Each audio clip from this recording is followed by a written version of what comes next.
Bienvenidos a esta clase de medicina y salud. Vamos a ver si estaba bien esta clase, porque ya llevo varios intentos y el tema que pretendo abordar, que ya llevo días dándole vueltas, no es sencillo. De hecho, ya he hecho varios intentos de que salga esta clase. Bueno, vamos a ver si sale bien, porque el tema que tengo que abordar, como lo había prometido, es hablar de la muerte. Claro, en un tema dirigido a los médicos, ¿verdad? Esto de medicina y salud. Dice, bueno, pues esto parece que no cuadra mucho. Claro, no cuadra mucho porque la muerte no es algo que a los médicos y dentro de la medicina nos guste demasiado. Precisamente, parece que la tarea de los médicos consiste en intentar evitar que ese momento llegue cuanto antes. Pero al margen de que también lo vamos a tratar, la postura o la posición o el sitio que debería ocupar el médico en estos momentos, que es muy sencillo, ya lo veréis. Pues independientemente del debate, vamos a intentar abrir un debate más filosófico, más antropológico, más social, más religioso, más espiritual, del concepto de la muerte. La muerte, claro, empezaría yo diciendo que la muerte existe. Lo digo, puede parecer de perogrullo, pero es que hay gente, y lo sabéis, en los canales hay gente que la muerte no existe. Esto de la muerte no existe, digo, no, cuando la gente dice la muerte no existe, digo, ¿a ti se te ha muerto alguien alguna vez? ¿Alguien a quien quieras? Digo, vamos a ver, esto de que la muerte no existe queda muy bien, podemos decirlo en un plano coloquial, esto de la muerte no existe, depende cómo te lo tomes. La muerte no existe, pues claro que existe. En el plano biológico es la cesación de las funciones de un organismo vivo. O sea, mire, esta persona, yo estaba hablando con esta persona hace un rato y ahora tengo aquí su cuerpo, pero no me habla, no me dirige la palabra, no respira, no le late el corazón. Pasan los días y empieza a descomponerse. Esta persona se ha muerto. Esto no es una persona, esto es un cadáver. El cadáver es la envoltura de la persona con la que yo estaba hablando hace un rato. Los que hemos tenido pacientes que se nos han muerto ahí en la cama, pues dices, oye, ¿qué ha pasado? ¿Qué ha sucedido aquí? Te quedas a cuadro, claro. ¿Por qué? Porque comprendes que la muerte existe. Otra cosa diferente, por salir al paso pues, de colegas o otros divulgadores pues, que dicen, no, la muerte no existe. Bueno, vamos a ver en qué términos hablamos de muerte. La muerte, claro que tiene una existencia en el mundo, ¿no? Pues, los cementerios están para algo, ¿no? Y las funerarias no trabajan sobre nada, ¿no? Trabajan sobre cadáveres, gente que hay que enterrar, ¿no? Según los distintos ritos antropológicos que el ser humano, desde que tenemos conciencia, incluso prehistórica, ¿no? De los enterramientos y de los ritos funerarios, pues eso.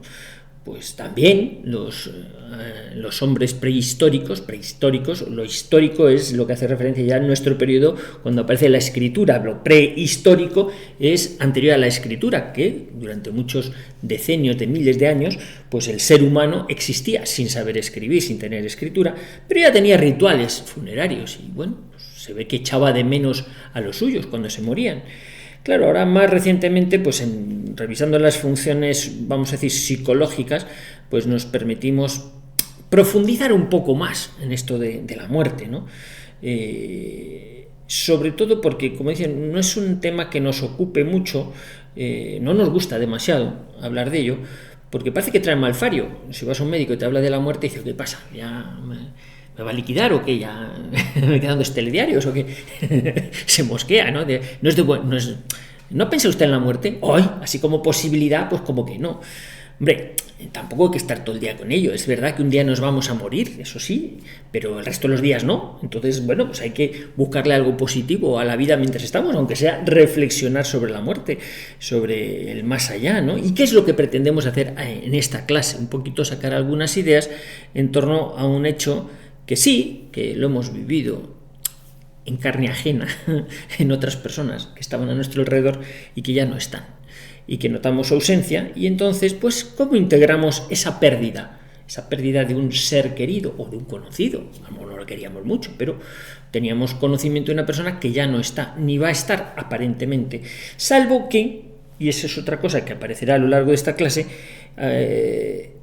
irrumpan pues creencias sobrenaturales o espirituales que escapan fuera del ámbito y eso es lo interesante o lo llamativo en una clase de este tipo, dirigida a los médicos que escapan fuera del ámbito material, de la biología o de lo que es propiamente la ciencia, entendida como ciencias experimentales, ¿no?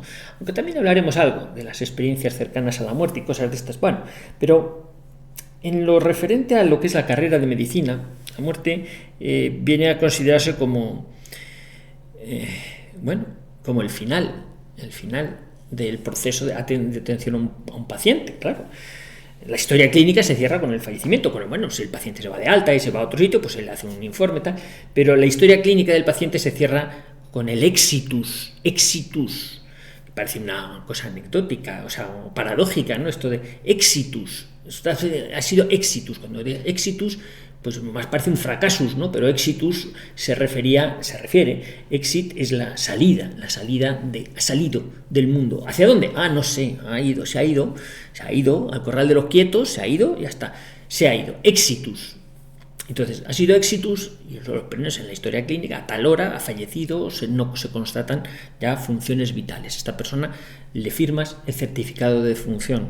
Si lo conoces, a veces tienes que certificar la defunción de una persona que no sabes cuándo ha fallecido o en qué circunstancia. Para eso están los forenses, para intentar determinarlo, ¿no?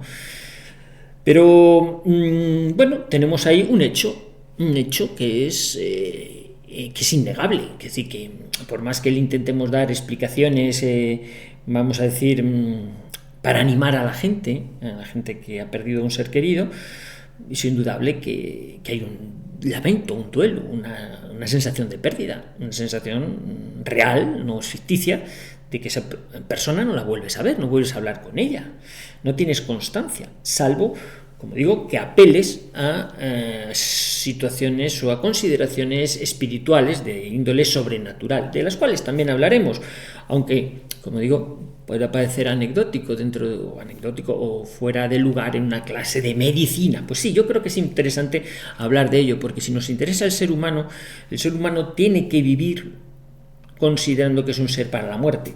Y además el médico tiene que tener conciencia de ello. Por muy bien que hagamos las cosas, colegas o futuros colegas que escuchéis esta clase, por muy bien que hagáis las cosas, que hagamos las cosas, lo cierto es que al final el paciente se nos muere. Somos unos fracasados. El paciente se va. Aunque hagas fenomenal las cosas, tenemos fecha de caducidad, porque lo material no dura siempre. Pasa hasta cuando compras una lavadora, no es eterna, por mucho dinero que te gastes, o un coche, se van gastando, se desgastan y al desguace. El ser humano, pues hombre, algo parecido. El cementerio, pues claro, es el sitio donde llevamos con respeto los cadáveres, son las sepulturas que nos han acompañado durante la vida, y bueno, como decía aquel santo, ¿verdad? No más servir al Señor que se me pueda morir. Dice, pues claro, es que servir a una causa que tiene fecha de caducidad, jolín, te deja más sabor de boca. De ahí la experiencia de algunos místicos, decir, si aquí lo que realmente merece la pena es la vida eterna, hay que aspirar a la vida eterna. Pero claro, eso no se estudia en la carrera de medicina. Entonces, por eso decía que esta clase es un poquito atípica, porque sí que va a ir entrando y saliendo de consideraciones antropológicas, filosóficas, que además parecería del canal de reencuentros, pero que yo creo que es interesante en la consideración del ser humano en su conjunto, porque cuando no se tiene bien integrado en la cabeza el concepto de que somos seres finitos y que hemos de organizar nuestra vida material aquí con arreglo a un tiempo limitado y con la consideración de si alguien nos pedirá cuenta de eso que hemos hecho o no, porque según el enfoque que tengamos puede variar mucho la conducta de vida, incluso las repercusiones fisiológicas sobre el organismo. La conciencia pasa factura también a las reacciones fisiológicas. Por eso considero que es importante que los estudiantes de medicina tengan en cuenta esta consideración también como seres humanos, no la pongan entre paréntesis como diciendo, con la postura del escéptico, la muerte es algo que no me interesa porque cuando estoy vivo no va conmigo y cuando estoy muerto tampoco va conmigo. Esa es la consideración de los escépticos, ¿no? Sobre la muerte, ¿no? Pero claro, todo esto que vamos a hablar tiene algún sentido o cambia mucho el matiz, sobre todo si tenemos en cuenta la consideración de si hay algo más allá de la muerte biológica. Ahí es donde cambia todo. La pregunta es esa: ¿hay algo más allá de la muerte? Claro, el del chiste decía, sí, claro, el impuesto de sucesiones, por supuesto que hay algo más allá de la muerte. La Hacienda te sigue persiguiendo, bueno, a los herederos sigue persiguiendo. Bueno, vamos a ver qué es lo que puede haber más allá de la muerte.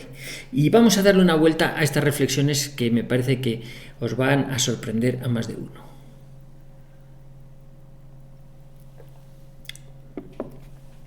Decíamos que parece que hablar de la muerte no compete a la medicina, porque claro, es el fracaso, no es el exitus, es el fracasus. El fracasus de la medicina es que un paciente se te muera. Ah, se ha muerto. Pues no tiene que ver la muerte con la tarea del médico, sino que precisamente el médico parece que se tiene que empeñar en que ese fenómeno llegue lo más tarde posible. Y desde luego no precipitarlo, no favorecerlo. Eso es lo que se llamaría la iatrogenia, ¿no? El hacer las cosas y generar un daño que, bueno, a lo mejor no te lleva a la muerte, pero a lo mejor sí que te lleva pues, a un deterioro importante de la calidad de vida, ¿no? Pero sí hay un aspecto importante que ronda con la medicina, y es la consideración de la eutanasia. Thanatos es muerte, buena, la buena muerte, que está siempre a debate. Si es algo que deba ser incluido dentro de las competencias de los médicos o de la medicina. Ya sabéis, es el eterno debate si los médicos tenemos que estar presentes para propiciar la muerte o a la hora de la muerte.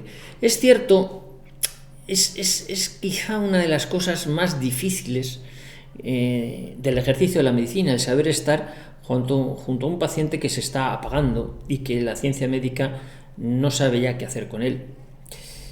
Cuando la medicina dice, pues no se me ocurren ya más cosas, sí, puedes proporcionar analgesia, sí, puedes proporcionar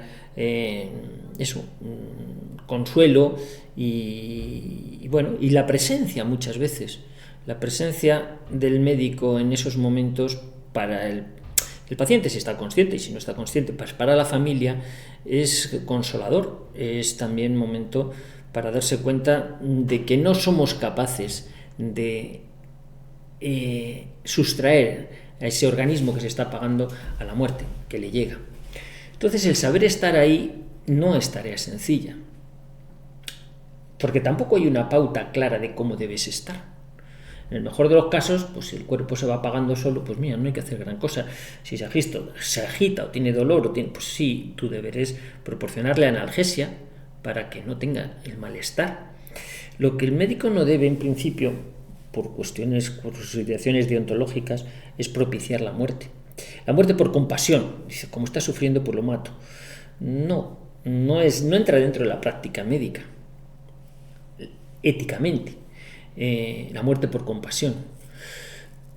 Claro, porque ahí entra en juego la compasión, depende de lo que yo interprete en mi criterio como lo que es calidad de vida. Si no lo considero una calidad de vida suficiente, pues hombre, para mí tener calidad de vida es tener un yate. Si usted no tiene un yate, pues lo mejor es que se muera. Y yo le ayudo a ello, no se preocupe. No, casi voy a ahorrar para tener un yate. Ya le digo yo que sí, que me interesa tener un yate, aunque no me gusta navegar, pero, hombre, por Dios, ante todo, antes de ponerme en sus manos, tengo que asegurarme de que yo tengo un yate, o usted se crea que yo tengo un yate, porque si no, en sus manos no me pongo. Vaya a ser que me dé boleto, vaya a ser. Estoy exagerando, estoy haciendo una caricatura, como es lógico, pero, entendedme, yo creo que es peligroso para el ejercicio de la medicina, para los médicos, para los propios pacientes, el otorgar a los médicos el poder sobre la vida y sobre la muerte del paciente. Es como matar la gallina de los huevos de oro, porque el paciente viene al médico con una confianza de que va a buscar lo mejor para él. A veces es el paciente el que te dice, doctor, es que me he cansado de vivir y yo quiero que me eutanasie, quiero una buena... Sí, salen casos en la prensa de vez en cuando. Claro, esa es la angustia vital o el dolor maltratado, físico o psíquico, al que hemos hecho referencia en alguna otra clase. Cuando un paciente, como decía aquel artículo que escribió un neurólogo, ¿no? Confesión y eutanasia, ¿no? Que un paciente que estaba sufriendo mucho y pedía eso a gritos, se lo oía en la planta, ¿no? Confesión y eutanasia, por favor, confesión. Claro, quería que le quitaran el dolor, y morirse en gracia de Dios, pero que lo mataran, porque es que, claro, con ese dolor no había manera. Claro, confesión y eutanasia, te hacía reflexionar, y bueno, esto parece una antítesis, ¿no? ¿Qué duda cabe que cuando una persona está en una situación agónica, claro, el deber del médico es atender esa situación? Claro que sí, por supuesto. Y no escatimar en analgesia, se pone la que haga falta para que el paciente esté tranquilo, con la sedación que necesite, ¿no? Lo de propiciarle la muerte, pues hombre, como digo, voluntariamente, deliberadamente, yo creo que bajo ninguna circunstancia el médico debería prestarse a ello. Como hemos comentado en alguna otra ocasión, gente insatisfecha con su vida siempre lo ha habido, siempre, a lo largo de la historia me refiero, que siempre ha habido personas que, incluso sin padecimientos físicos, a lo mejor porque se habían cansado de la vida, y a lo mejor tenían una buena posición económica, o socialmente estaban muy bien, o no tenían grandes problemas, tenían una depresión, pero dicen, por favor, paren el mundo que yo me bajo, que ya me he cansado, entonces quiero que me quiten del medio un poquito de propofol, pero a dosis grandes, ¿no? O sea, de esto que no me despierte ya. El médico no debe hacer eso, considero yo, porque no está en sus atribuciones. No debería estar en las atribuciones de la medicina, independientemente de la consideración de si, pues como decía, la sociedad está evolucionando hacia un negativismo tan grande y, ojo, hacia un utilitarismo tan grande, que no digo yo que de seguir en esta evolución no sea conveniente establecer un cuerpo oficial de matarifes del Estado, o no sé, verdugos del Estado o algo así, gente que efectivamente, pues para las clases pasivas que sean onerosas y se les haya convencido de que lo mejor para toda la sociedad que ellos se quiten del medio, porque claro, no dejan de ser un estorbo o una carga para la sociedad, a los que les hayan logrado convencer de que sobran en el mundo, pues hay que quitarlos, pues alguien tiene que hacerlo con limpieza, sin sufrimiento. Sí, pero para eso no hace falta estudiar medicina, vale cualquiera, ¿no? Yo diría que claro, ante la muerte, el médico se calla, siempre, porque no tiene nada que decir, porque es, digamos, la antítesis de algo para lo que no ha estudiado, ¿no?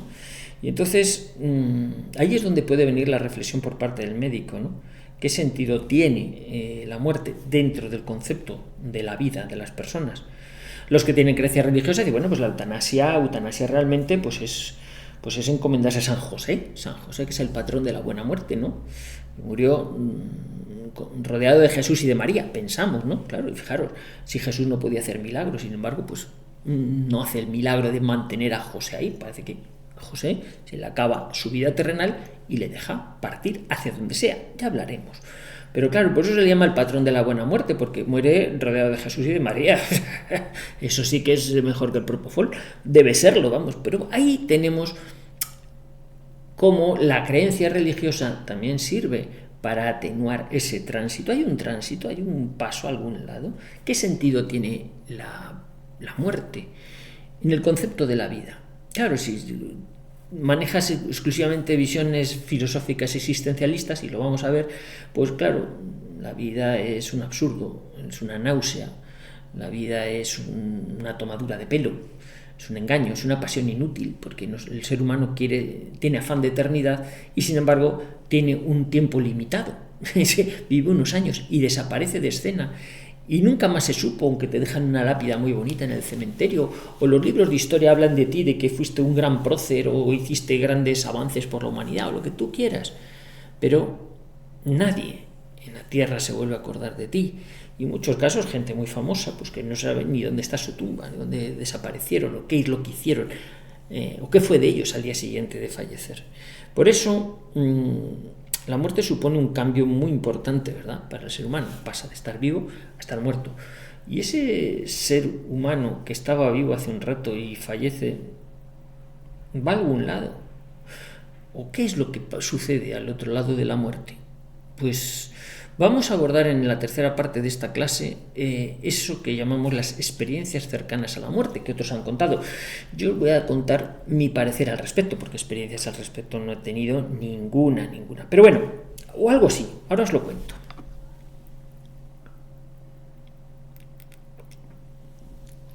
Abordamos la tercera parte de esta clase sobre la muerte, con una cosa que hace tiempo le vengo dando vueltas, porque me lo habéis mandado mucho en el canal de Telegram y lo reenviáis mucho y tal, que son las experiencias cercanas a la muerte. ECM, que algunos dicen, ¿y eso de ECM qué es? Experiencias cercanas a la muerte.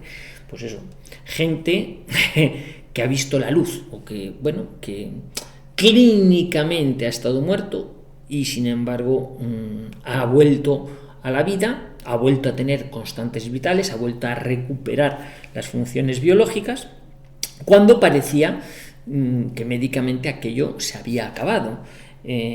Y curiosamente, yo no he tenido personalmente, yo pues, personalmente no, y pacientes que hayan referido como tal experiencias cercanas a la muerte tampoco he tenido. Pero hay algunos, los más divulgadores, pues San Segarra, que publica, o sea, salen vídeos en internet y esto, que hablan de estas experiencias en las que en situaciones médicas muy duras, con compromiso hemodinámico, con pacientes que entran en shock después de accidentes o de situaciones graves, donde los médicos alrededor pues intentan desgañitar porque se declara una urgencia de que aquel cuerpo se está a punto de parar, o se ha parado, o se ha desangrado, o está a punto de... y no saben qué hacer con él, incluso en ocasiones que lo han dado por perdido, pues se ha muerto y tal, y sin embargo vuelve a recuperar las funciones. Y luego los recuerdos que cuentan esos pacientes que han sufrido esa situación de shock, de estrés. Y eso son lo que se han ido recogiendo con lo que se llaman experiencias cercanas a la muerte, que curiosamente los que describen estas cosas a veces conservan varios tópicos o varias ideas comunes, como esa situación placentera, no desagradable, lo cual dice, bueno, pues esto de morirse, si es así, tal y como lo cuentan, no debe ser tan duro. Que no querían volver porque estaban muy a gusto, pero que van y vuelven. Lo de la luz, el túnel, que hay una luz, gente con vestiduras blancas, o que se ven desde fuera, es decir, ven la situación desde fuera, dice, veía yo a todos los médicos ahí alrededor de mi cuerpo intentando sacarlo adelante, y además a uno que llevaba un jersey rojo y a otro que llevaba no sé qué y tal, y describen esa situación después cuando teóricamente estaban inconscientes y la describen o dicen describirla con relativa objetividad de lo que allí pasaba y que si sentían que podían atravesar el cuerpo de otras personas.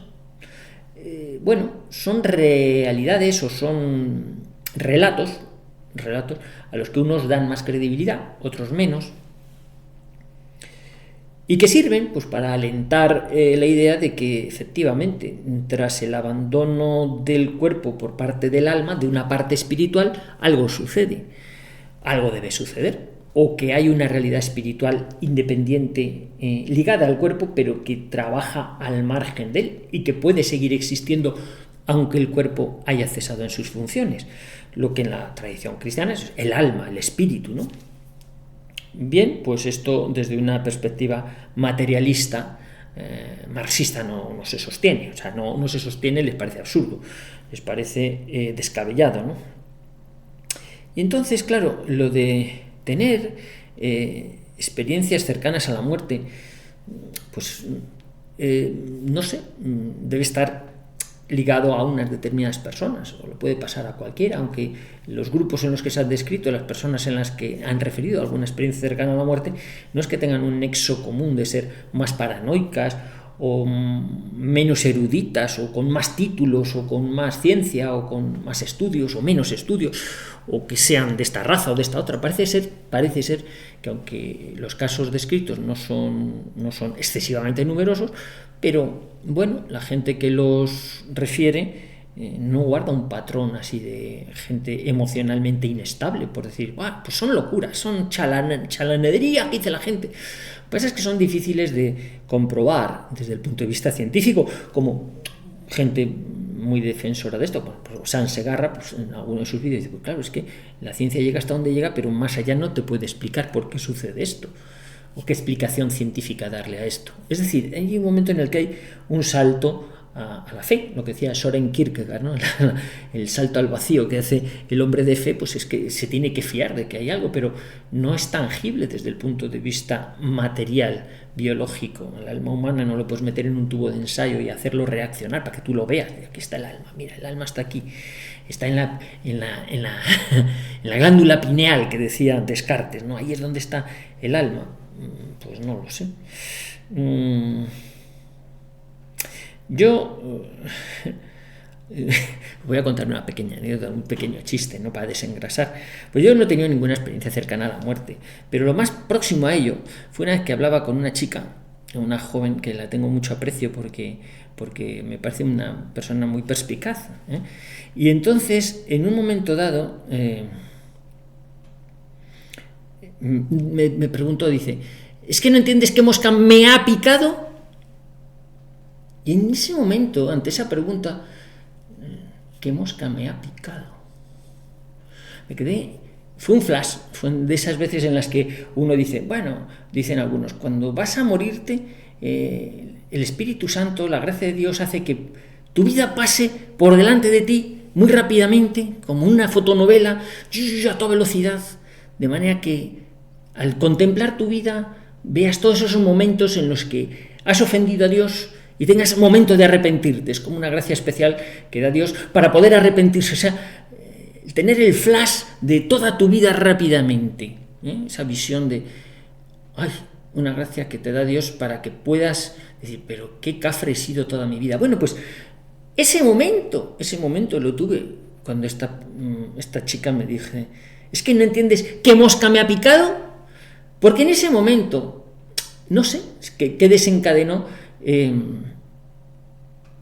pues una serie de pasaron como una película, desavenencias que he tenido con mujeres, con personas de sexo femenino, desavenencias a lo largo de la vida, o sea, a lo largo de la vida, desencuentros, y no sé, lo de la mosca me ha picado, fue como una especie de gatillo que desencadenó, pim, todas las situaciones en mi vida que me he encontrado con mujeres, que ha pasado algo, que me he enemistado con ellas o ellas conmigo, y nunca entendí qué había hecho yo para que se enemistasen. Y entonces, cuando esta me dice, es que no sabes qué mosca me ha picado, digo, eso es que en ocasiones a las mujeres les pica una mosca que los hombres no entendemos qué mosca es la que les pica para que se pongan de mala leche o mal humor o te manden a freír espárragos. Claro, y rápidamente, yo os digo, fueron segundos. ¡Wow! Me vinieron a la cabeza toda una serie de situaciones en las que digo, wow, y aquí con aquello, uy, esto y tal, y esto, y recientemente, wow, y tal, y con mi mujer, wow, no sé qué tal. Y digo, es verdad, hay una mosca por ahí que pica a las mujeres, que los hombres no entendemos, somos incapaces de verla, pues es una psicología completamente distinta, y que por más que nos esforcemos por comprender que hemos hecho mal, no lo vamos a averiguar nunca. Entonces parece que llega ya el purgatorio, llega la otra vida, y entonces ya decide, ya sé o creo saber por qué se enfadó fulanita o menganita o tal. ¡Ay, Dios! Bueno, pues unas luces especiales. Pero a mí cuando me dijo eso de qué mosca me ha picado, dice, oye, está revelando que sucede algo en el orden natural que se escapa a la comprensión de la naturaleza masculina. O sea, los hombres bajo ninguna circunstancia vamos a tener capacidad de analizar qué hay detrás del enfado de una mujer. Al margen del chiste o la parodia que esto pueda suscitar, y sé que pues, mucho que vean el vídeo, crítica por toda parte, ya lo sé, me da igual, pero es que para mí fue un momento lo más próximo a lo que es una experiencia cercana a la muerte. No sé si serán así, supongo que los que hablan de la experiencia cercana a la muerte creerán que con esta anécdota que cuento lo estoy banalizando. No, en absoluto, es que yo no doy para más, Lo que quiero decir es que siempre hay algo que cae fuera de nuestra comprensión, pero que es real, que sucede realmente. Que podemos entenderlo de una o de otra manera, le podemos dar más sentido o menos sentido, vale. Pero lo cierto es que hay cosas que suceden reales que no entendemos. No solo espirituales. O sea, por ejemplo, porque yo no pueda entender desarrollo de unos logaritmos o de una integral o unas derivadas, no quiere decir que no se sepa cuál es el cálculo diferencial, cómo se hacen las derivadas o las integrales. Eso quiere decir que mi cabeza no da para entenderlo, pero no quiere decir que no sea. Eso existe. En el orden espiritual también sucede. Hay cosas que se nos escapan a nuestro control, ¿no? Pero tenemos que intentar conjuntar lo que somos realmente, luego la vivencia que tenemos, con una especie de teoría de por qué eso es así. Darle una explicación lo más racional posible. Vamos a intentarlo porque nos enfrentamos a una realidad que no podemos negar. Vamos a la cuarta parte de esta clase que promete.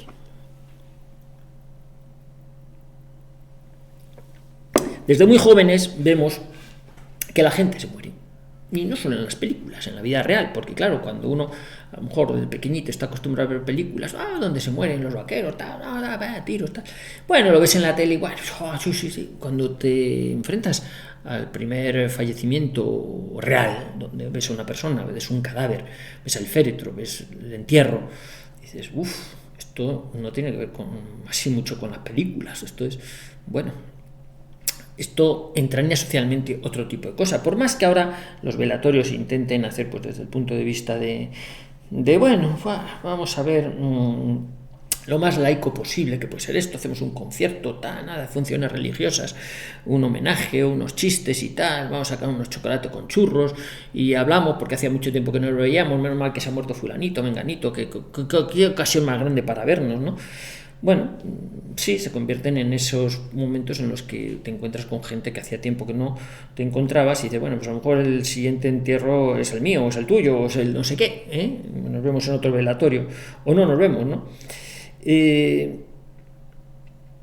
Claro, cuando se sufre la muerte con sentido de pérdida, se sufre porque has perdido a alguien, a quien quieres, surge el duelo. El duelo es el lamento, la tristeza, el pesar por la pérdida de una persona a la que querías. Hay gente que hace duelo por sus animales queridos, también por sus mascotas, porque los quería mucho también. Aunque bueno, esto del amor, pues hay quien hace duelo porque se le ha roto el coche, no sé, en fin, el duelo entendido como lamento, tristeza por el pesar de alguien querido que ya no tiene a su lado, pues claro, nos hace buscar algún consuelo para ese tipo de pérdida, ¿no? Y ahí es donde entramos en la parte más espiritual, que la venía anunciando en la primera parte de esta clase, pero bueno, tenemos que entrar en ella. Como se canta en el himno, la canción que en los actos militares dedicamos a los caídos, ¿no? La muerte no es el final, la muerte no es el final. Y así hacer el chiste del impuesto de sucesiones, ¿no? La muerte no es el final. Pues ¿qué hay? Es un recuerdo, simplemente el recuerdo de los que te van a suceder, te van a recordar. Y dices, bueno, vas a pervivir en la memoria de los que queden. Pues la memoria de los que queden es muy cortita, enseguida les da amnesia, no te creas. A lo mejor la primera generación y tu madre, o tu padre, bueno, los allegados, bueno, ya la siguiente generación ya ni saben dónde estás enterrado, o sea, si es que estás enterrado en algún sitio, si no te han incinerado, no sé, pero bueno, entonces la muerte no es el final.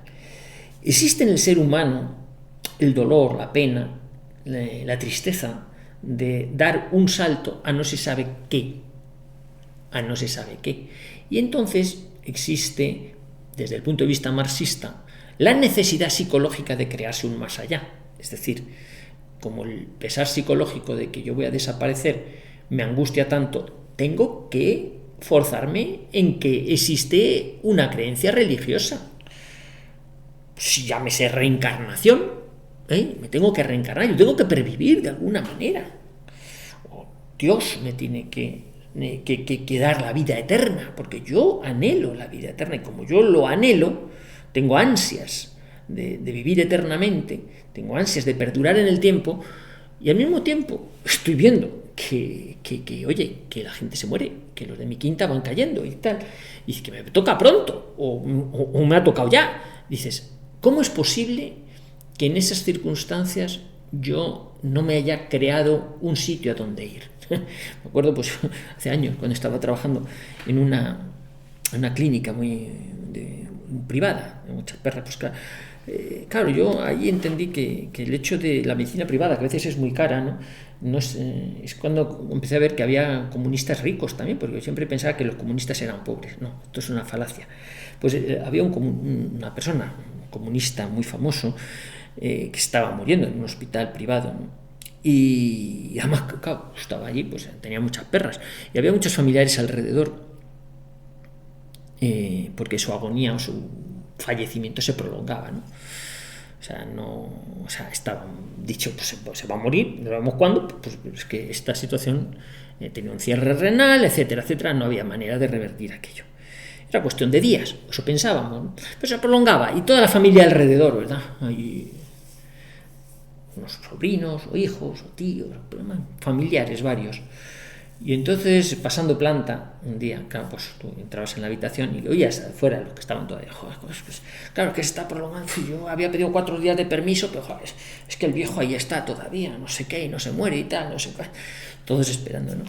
Y cuando entrabas en la habitación, pues claro, entraba, y a veces te seguía el cortejo de los familiares, entraban detrás los familiares, y entonces, una de estas, el paciente que era muy lúcido, estaba bastante lúcido, veía a los médicos, a los estudiantes y a familiares, había mucha gente alrededor de la cama, y entonces un día dice, no, si ya sé que estáis todos esperando aquí que me muera. No, tío, no, abuelo, no digas eso, no, tal, no sé qué, ¿cómo dices eso? Sí, no, sí lo sé ya, si estáis todos como buitres, como tenía perros, quería ver las herencias, a ver dónde iban y esas cosas, ¿no? Y entonces, no, tío, sí, ya estáis todos esperando que me muera. Y yo estoy dispuesto, porque como soy comunista y ateo no sé dónde ir. Decía, no, que como soy ateo, y pues no, yo no creo en nada, pues me cuesta, pues no sé dónde ir. el que de alguna manera sabe dónde ir, o cree saber dónde va, pues parece que el salto lo da como más fácil.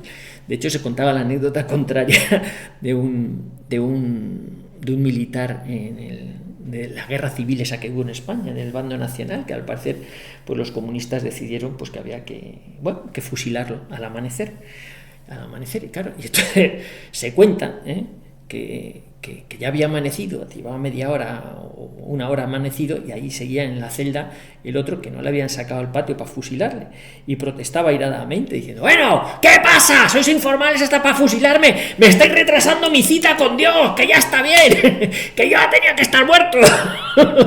Y ya tenía prisa por irse, ¿no? Pues bueno, esto depende en lo que tú creas que puede haber después. La muerte puede ser más o menos traumática, siempre es un enigma, porque como dicen algunos, nadie ha venido a decirnos que hay al otro lado. O lo dice Jesús en la parábola que hay de Epulón, ¿no? Y Lázaro, ¿no? Cuando Epulón le dice, no, padre Abraham, manda a Lázaro para que avise a mis hermanos, para que se conviertan y no vengan a este lugar de sufrimiento.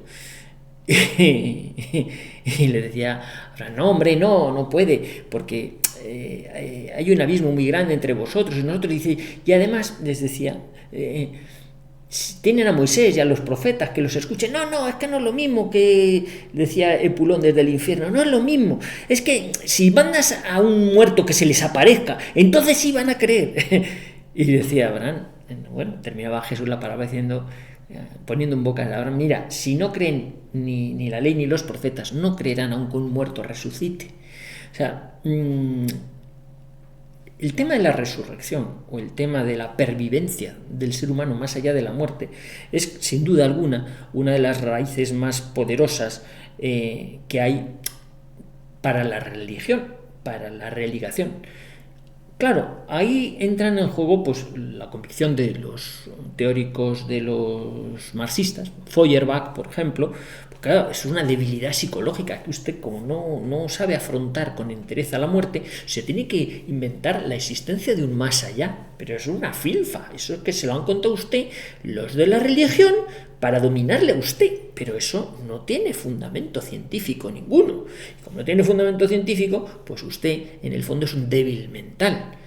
Usted va a estar siempre subyugado al poder eclesiástico que le va a decir que cuidado al infierno, cuidado, entonces pórtate bien, haz lo que nosotros queremos que hagas. Ese poder psicológico para generar la creencia de que existe un más allá, cuando no tenemos elementos materiales para poderlo decir. Dice, ¿se te ha presentado alguna vez a alguien? ¿Has visto resucitar a alguien? ¿O lo crees por fe? Bueno, pues aquí es donde entramos en lo que es más propio del canal de reencuentros. Pero hay que entrar, porque es el núcleo de lo que da sentido a lo que vivimos aquí. Vamos a ello.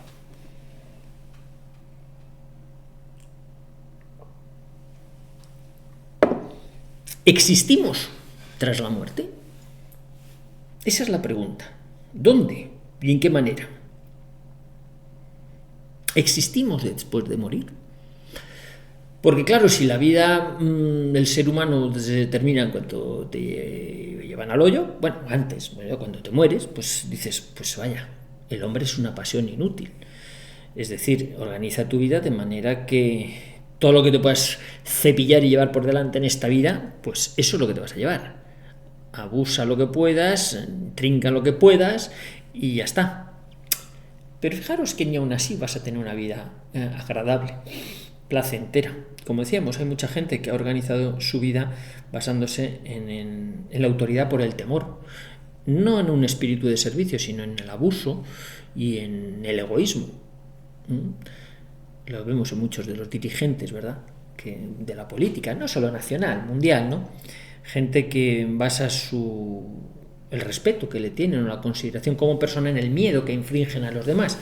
Y como decíamos también en un artículo recientemente publicado, ¿no? Si te teme mucha gente, tienes a mucha gente a la que temer. Entonces vivir con ese pesar de que hay mucha gente que por tu conducta y tu actitud pues te está generando odios. Bueno, los odios también pueden surgir aunque te portes bien, porque la envidia es muy mala. Jesucristo se granjeó mucho los odios de los fariseos simplemente pues porque les echaba en cara, les recriminaba su mala conducta y bueno, y les hablaba de que había que convertirse, ¿no? ¿Dónde y en qué manera existimos? Vita mutatur, non tolitur. La vida de los que en ti creemos, Señor, no termina, se transforma. Y al deshacerse nuestra morada terrenal adquirimos una mansión permanente en los cielos, así dice el prefacio de Difuntos. La vida de los que en ti creemos, Señor, no termina, se transforma. Claro, como decía, entrábamos en el tema de las convicciones o las creencias religiosas. El cristiano cree en la vida eterna, lo dice al final del credo. El credo, ¿verdad? El credo de la fe católica, creo en la resurrección de los muertos y en la vida eterna. Habla de la resurrección de los muertos, no de la reencarnación. Algunas personas, en ese afán pues también de pervivir, pues piensan que el ser humano está llamado a una reencarnación permanente en estructuras o en organismos que le permitan purificarse de sus pecados o de sus defectos, porque no hablan de pecados tampoco, defectos de sus encarnaciones anteriores. Bueno, yo no sé si vosotros tenéis conciencia de alguna reencarnación anterior, yo no tengo ninguna mía, creo que la mayor parte de la gente tampoco. Bueno, algunos sí, alguno piensa que estuvo reencarnado en otra reencarnación, fue pues tal o cual, no sé si animal u otra persona, no lo sé.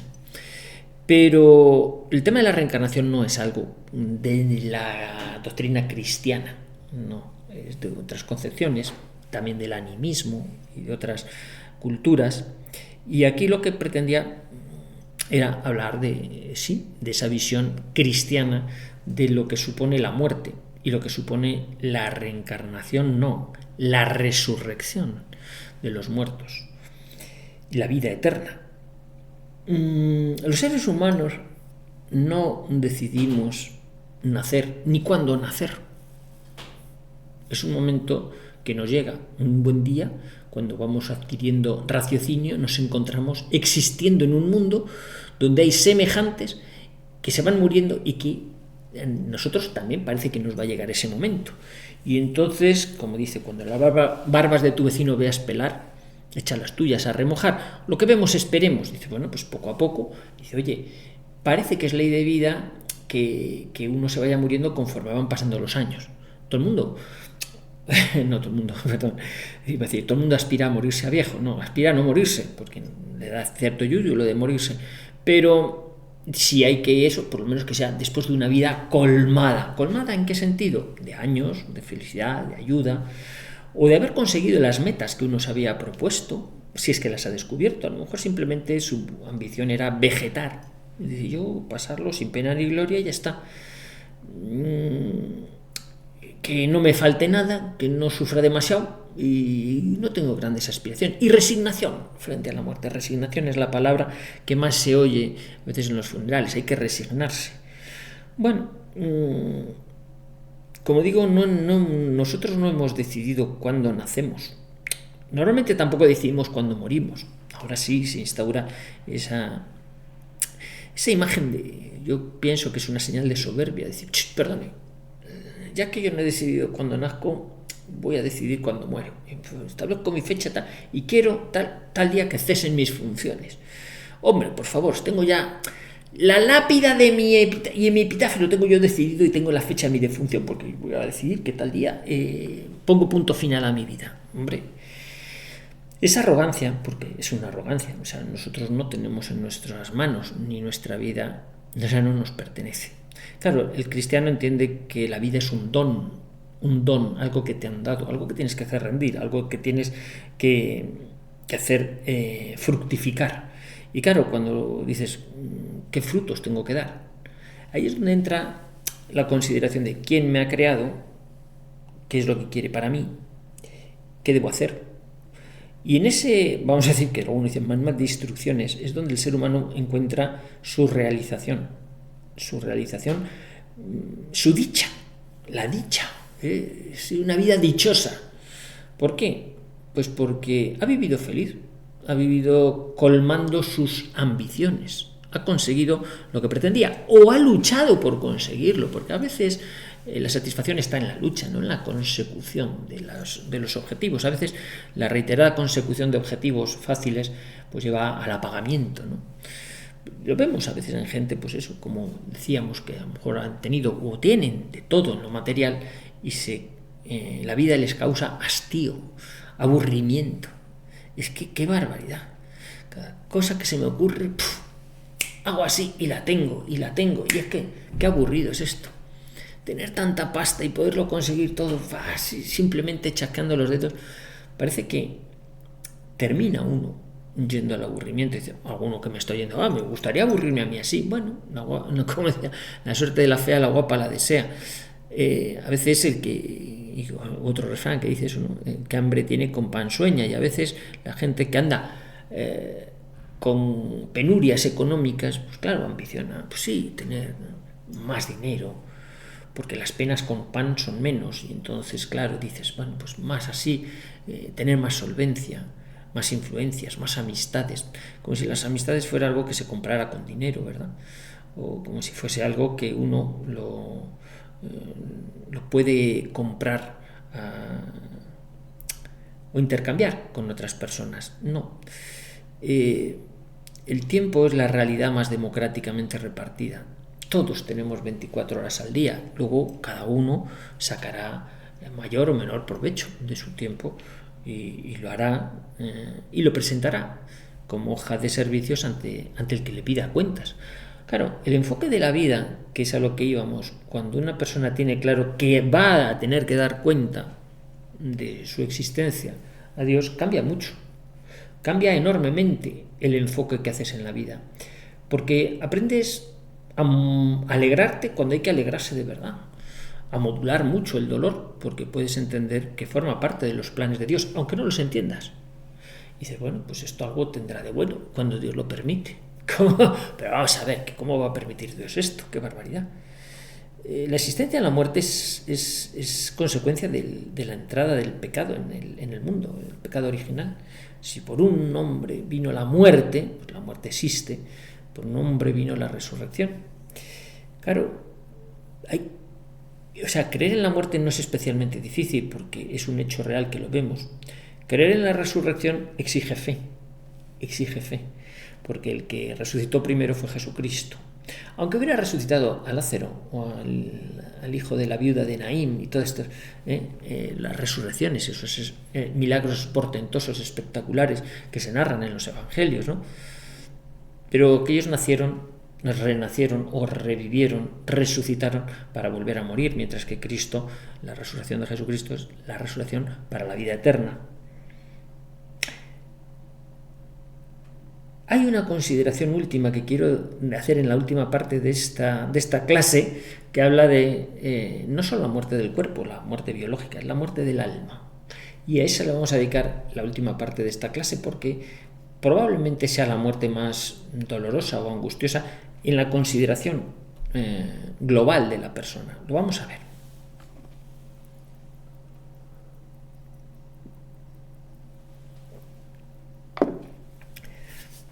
Hemos estado viendo durante esta clase el tema de la muerte que es algo pues desagradable de suyo, porque la muerte entraña un cambio importante en lo biológico, por la putrefacción de los cuerpos a la hora de cesar sus funciones biológicas de automantenimiento. El cuerpo deja de respirar, deja de latir el corazón, y aquello pues empieza a proliferar infecciones y gusanos y tal. Pero claro, por eso hay tanto culto al cuerpo en nuestros días. El mantenerse joven, el quitarse las arrugas, el ponerse la piel morena, el no sé qué, tal, gimnasios, musculación, mantenerse en forma. Esto ya lo hemos hablado. Claro que es muy importante conservar bien en la medida de lo posible la máquina, ¿no? Intentar no engordar, tal, no sé qué, luchar contra el sobrepeso, hacer ejercicios de flexibilidad, estiramiento, llevar una dieta equilibrada, sana, tal, todo lo que es un poquito de gimnasia, humor, optimismo, tal, buenas relaciones, evitar ambientes tóxicos, tal. Muy bien, vale. Pero, volvemos a decir, esto se acaba. Es decir, el cuerpo es una envoltura que lo podemos cuidar más o menos, pero se deteriora y se termina llevando al hoyo, muriendo. Somos, en visión existencialista, somos seres para la muerte. No. Claro, si nos salimos del existencialismo, tenemos que dar un paso más adelante. Somos seres para la vida eterna. Pero esto ya entraña en la consideración de la parte que quería dedicar esta última parte de la clase, que es el alma, el espíritu. El espíritu como principio de operaciones, que decía Aristóteles. El espíritu es lo que anima al cuerpo. Un cadáver es el ser humano desanimado, cuando no tiene ánima. Cuando no tiene ánima, eso es un cadáver. Pero a veces vemos gente que no está muerta, pero parece un cadáver. Está desanimado, le falta ímpetu, le falta ganas, le falta arrojo, le falta brío, le falta brillo en la mirada. Dices, tío, me recordaba una de las imprecaciones que hace el Espíritu Santo a una de las iglesias, de las 7 iglesias, ¿no?, de Asia, ¿no? Pareces vivo, pero estás muerto. Dice, claro, dice, no, es que nos cruzamos con gente por la calle que camina, pero tú pareces un cadáver, tío.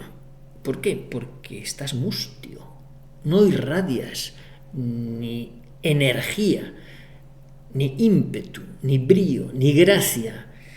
Bueno, es verdad, pues hoy me he levantado, yo muy mal y tal, y desanimado, lo decimos, desanimado, me falta el ánima, hoy no tengo alma. Bueno, pues sigues caminando, te mantiene por inercia, o sea, tú te mueves porque es una función biológica y es espontáneo, como que te lleva y te va, como una chalupa llevada y traída por el oleaje, pero sin norte, ¿no?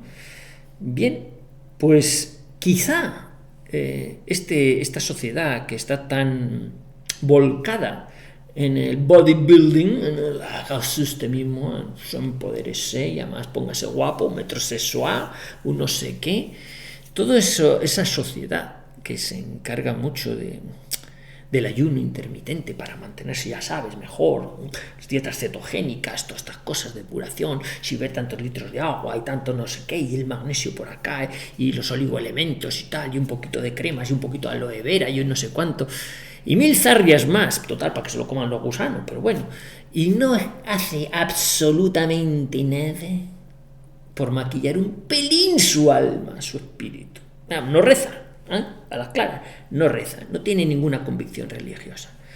Claro, luego vienen las angustias y los ayayáis, ya al margen de esa consideración de la necesidad psicológica a la que apelaba Feuerbach y los teólogos o los teóricos marxistas, ¿no? No, mire, es que si usted tiene fe, que es lo que hace falta, y cree en la vida eterna, porque cree en Jesucristo y cree que murió y resucitó, si se lo ha creído, claro que tiene usted una necesidad muy grande de poner su alma en el gimnasio de la oración y de la ascesis. Porque le puede sentar a usted muy bien decir, vamos a hacer ayuno intermitente de no sé qué, no sé cuánto, porque eso, una dieta cetogénica y además entreno mi cuerpo. Muy bien. Viernes de Cuaresma, no se come carne, ayuno y abstinencia, tanto. ¡Oh! Esto no. Está usted haciendo ascesis para el alma, tío. Estás haciendo ejercicio para el alma también.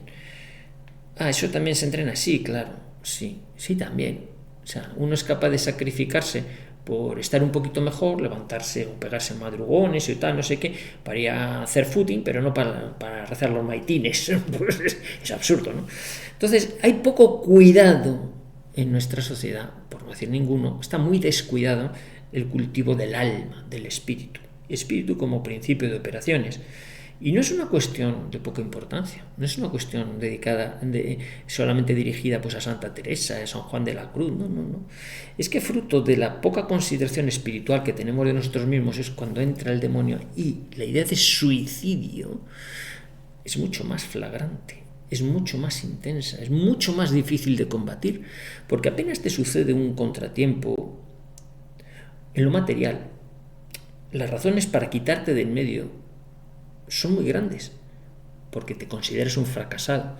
Si tienes consideración del valor de tu alma, lo único que tienes que tener miedo es al pecado, el pecado entendido como enemistad con el Creador, el que te da la vida eterna. Por eso hay que buscar la fuente de la vida, que es la redención, que nos trajo Jesucristo con su padecimiento en la cruz, y fruto de eso fortalecer el ánima, porque aunque el cuerpo se vuelva achacoso con los años, uno mantiene viva la llama de la esperanza, es decir, bueno, que aunque nos entristece la muerte, nos consuela la promesa de la futura inmortalidad, porque la vida de los que en ti creemos no termina, se transforma. Claro, como hemos tenido seres queridos que hemos perdido y queremos volver a reencontrarnos con ellos a toda costa, pues forzamos esa necesidad. No, eso es fe en Jesucristo, en su palabra. Eso es fe en Dios. Claro, esto, dices, eso no tronca con la medicina. ¿En qué parte de la medicina se ve eso? De la carrera de medicina no, pero de la vida sí. Y la vida es mucho más que la medicina, es mucho más amplio. Las consideraciones antropológicas, las consideraciones filosóficas, de teodicea, teología natural, todo entra en juego cuando se trata de intentar entender al ser humano en su totalidad, porque un ser humano es capaz de sacrificarse por metas materiales, pero también, y sobre todo, y eso es lo sorprendente, por empresas sobrenaturales. Eso solo está presente en la raza humana. Y mientras haya en la raza humana individuos que son capaces de empeñar su vida biológica por empresas sobrenaturales, mientras queden seres humanos, queda raza humana. Pero precisamente lo que se pretende desde el transhumanismo es que no queden individuos con esa capacidad, que se agote la raza humana, que se convierta los seres humanos que queden en un tejido biológico que son poco menos que los animalitos, que no tienen conciencia de una trascendencia, de un más allá.